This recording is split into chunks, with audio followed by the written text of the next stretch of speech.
Hey guys, what's going on? So it sounds like after the 4.3 today out in Blackhawk and the 7.1 magnitude quake down in Ridgecrest in Southern California last week, sounds like people are a little bit concerned about earthquakes, um, and are kind of thinking about getting their emergency kit together. Well, frankly, I think you're justified. So here's the deal. Hayward Fault.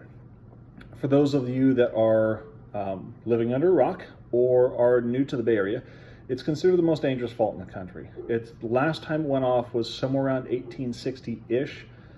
I don't have the exact figures. Please forgive me if I'm off on that, but it's ish in that range. It goes off ish every 150 years according to USGS. We're 10 or so years overdue. It's a concern. It's gonna happen. It's not a if, it is a when, and we're getting to the point where it's pretty much going to be in the next couple of years, I think. Who knows? But it's going to be soon, most likely. So you're justified in being worried about it.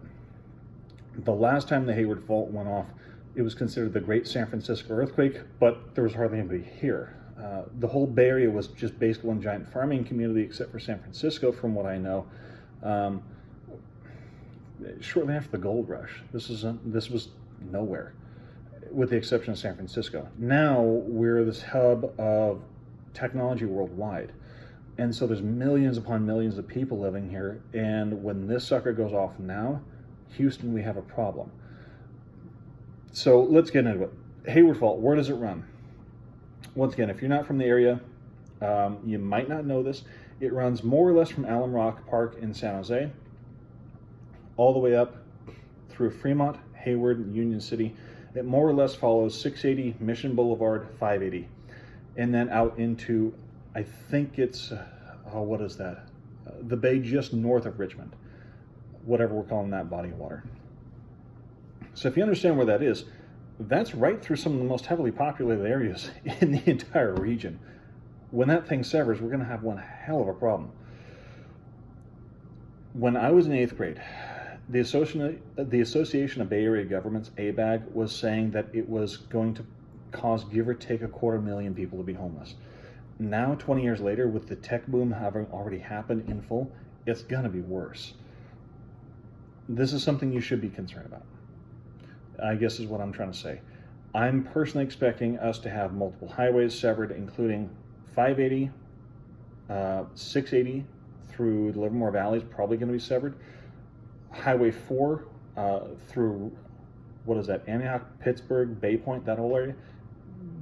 Good possibility you're going to see that severed depending on how much the ground moves. And then if we also have the Calaveras go off, who knows, it could even cut 152 down through Pacheco Pass. Could pretty well isolate the Bay Area, and frankly, it's going to be hard to get help into this place. FEMA knew that Katrina was coming, and they bumbled it. Yeah, that was, 10, 15 years ago, but they had 3-4 days advance notice. This time, they're not going to know that that's happening. I'm not anticipating a whole lot of help coming in. People ought to be assuming that they're going to have to be self-sufficient for a while, and that's what all this is about. So let's go over a couple things. First and foremost, your emergency kit, you should consider that to be a tool. Every tool is designed to do a specific job. Understand the job that you're designing it to do. Think about where you live, where you work, what you're going to need to get yourself home. The other thing that you need to be thinking about is the 5 points of survival. If you're in the backpacking outdoors community, you already know this. For those that aren't, I'm going to go through it. Couple quick things. Food, water, shelter, heat, security. If you got those 5 things covered, you've got it made in the shade. And that's what we're going to talk about doing. Understand that my kit that I'm about to show you, once again, it is a tool. It's made to do a very specific job. It's made with the assumption that, once again, I live out in the Central Valley. My home, I've got one crazy emergency kit here. We're not going into the details on that, but suffice to say, if I can get home, I'm golden. But I work out in the Bay. I do contracting work, and that's, once again, that's all I'm going to go into on Facebook. So if I'm stuck out there and all my supplies are here in the valley, I've got an issue. This kit is designed for me to get home in the case that all those eastbound freeways from the San Francisco Bay Area into the Central Valley are severed, and I have to walk home anywhere between 80 and 90 miles.